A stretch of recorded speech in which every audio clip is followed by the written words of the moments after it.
बात, हमें पात्र देखना चाहिए। कौन किससे कह रहा है? ये समुद्र कह रहा है अपने को जड़ मान के राम जी से कि मैं जड़ हूं, इसलिए मेरे जैसे जड़ को कष्ट देना ही तो बनता है? समुद्र भगवान राम से कह रहा है इस बात को, लेकिन हम गलत बातों को तो बहुत जल्दी जीवन में उतार लेते हैं, अच्छी बात पर गौर नहीं करते। नहीं, अरे ये तो वैसे ही काम, उल्टी बात में जरूर चिंतन करेंगे। तो समुद्र कह रहा है अपने को जड़ मान करके, और भगवान राम से कह रहा है। तो भगवान राम ने जब कहा समुद्र ने, तो भगवान राम बोले ऐसा करो, कोई ऐसा उपाय बता दो जिससे हमारी सेना पार चली जाए। बोले हाँ, मैं एक उपाय बता देता हूँ कि नाथ नील नल कपिदो भाई डर का ईश आये सुपाई, तिनके परस किए गिरे भारे सुर उतरे तो प्रताप तुम्हारा। महाराज, तुम्हारी सेना में नल और नील के नाम के दो बंदर हैं, उन्हें गुरु जी के द्वारा श्राप मिला है कि उनके छुई हुई कोई वस्तु जल में नहीं डूबे, क्योंकि ये बड़े शरारती थे। पहले गुरु जी के कोई भी वस्तु दिख जाए, बचपन में जब पढ़ने जाते थे उठाई और नदी में फेंक दिए।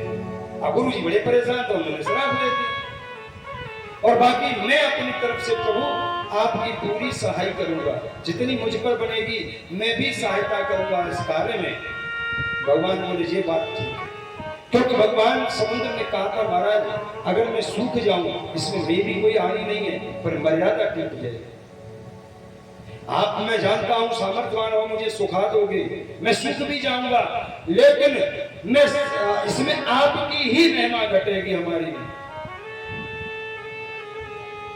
प्रभु प्रताप में जाऊं सुखाई, इसलिए प्रभु, तो भगवान ने उस नियम को माना और सभी बंदरों ने मिलकर के यहां पर कहा। लेकिन भगवान कहते हैं भैया विभीषण सुग्रीव, ये यहाँ की भूमि बड़ी पवित्र है, मैं यहाँ भगवान शंकर की पूजा करना चाहता हूँ, पार्थिव पूजा। देखिए भगवान के दो तरह के लिंग बनाए गए पूजने के लिए।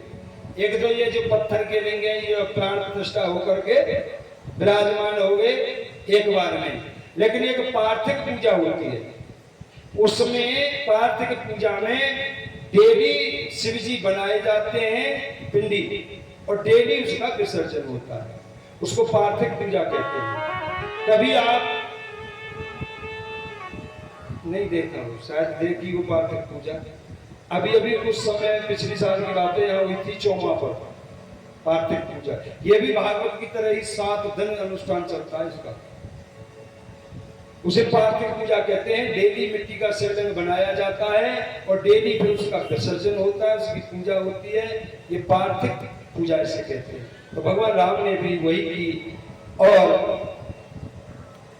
तो जाकर के भगवान राम ने कहा कि भाई आचार लाओ, तो उस समय आचार्य रावण आया था, और कोई बड़ा आचार नहीं था उस समय। सभी ने कहा कि महाराज इस समय तो रावण आचार है सबसे बड़ा, तो बोले भाई लाओ बुला करके रावण को। अब रावण को संदेशा भेजा, वैसे रामायण में नहीं लिखा है, परंतु रावण ही आया था, ये पक्की बात है। जैसे हम रामलीला वालों में देखते हैं ना कि जिस समय रावण मृत अवस्था में रणभूमि में पड़ा था, तो वहां राम जी ने लक्ष्मण जी से कहा कि जाकर के राजनीति पूछ के आओ। अब लक्ष्मण जी को नहीं बताई क्योंकि सराहने जाकर के खड़े हो गए, भाई वो ब्राह्मण था। तो राम जी और लक्ष्मण जी जब साथ गए थे, तो क्या राम जी राजनीति सीखने गए थे रावण से?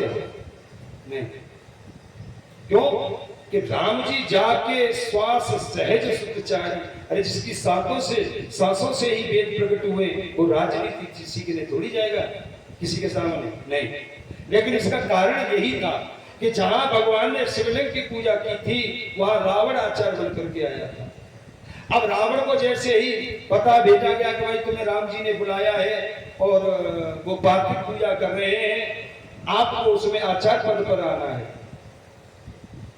रावण बोला ठीक है, लेकिन रावण बोला सुनो, हाँ वो जो तुम्हारे स्वामी पूजा कर रहे हैं वो लंका पर विजय प्राप्त करने की पूजा कर रहे हैं ना, उसी के लिए तो पूजा कर रहे हैं शंकर भगवान की।